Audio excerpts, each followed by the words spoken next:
So the water has drained out of the tub, and I'm going to start preparing to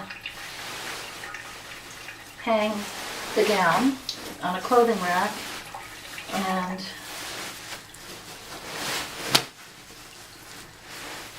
as I lift it, I'm supporting it across the middle here so that the fabrics that are delicate don't get, a lot of heavy weight.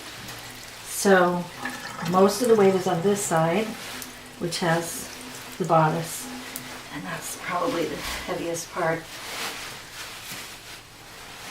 Okay, so basically the gown is folded in half. Now I have a really lovely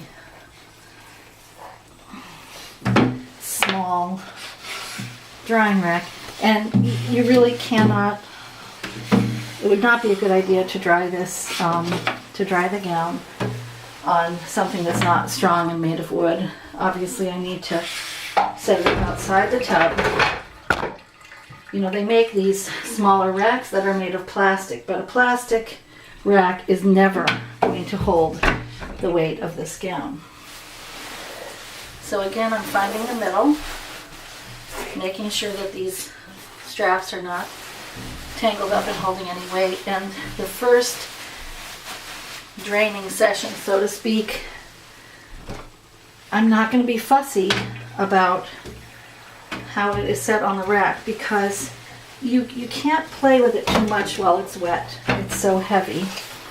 Basically, I'm going to just check and make sure the camera doesn't need adjusting, but basically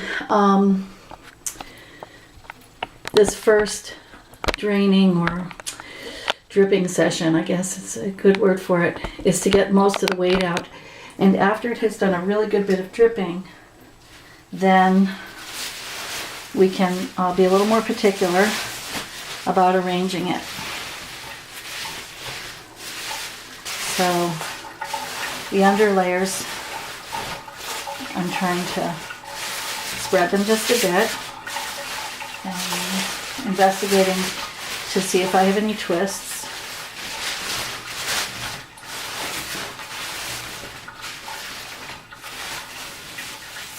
And as always, handling the lace with a lot of care, even on a rack like this one, which is very smooth and it's nicely made.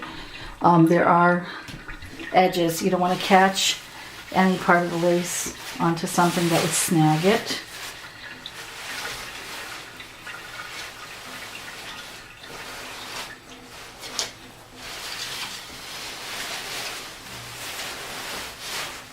And it's really important to be quite patient and not let yourself get confused by the layers, because it can be confusing. Okay, now I have spread it about as well as I think I can for the first, I guess I'm going to call it a dripping session. I'm going to take the camera by hand and show you how, it's just continually dripping. And when I did only the hem, it dripped like this for many hours. And then I guess I will get the strap off of the wet place if I can, so it's not sitting in water. And water goes to the lowest point. So I'm going to let it sit at least 4 or 5 hours, and possibly overnight. And then I'll make another video when it has drained enough that I can set it out by, in the warm living room, and I'll turn on the ceiling fan and all that air circulating will dry it quite nicely. And then the very last step will be to iron it, but I'm not sure I'm going to make a video of that. Okay, be brave. Do it. Don't let a dry cleaner ruin your dress.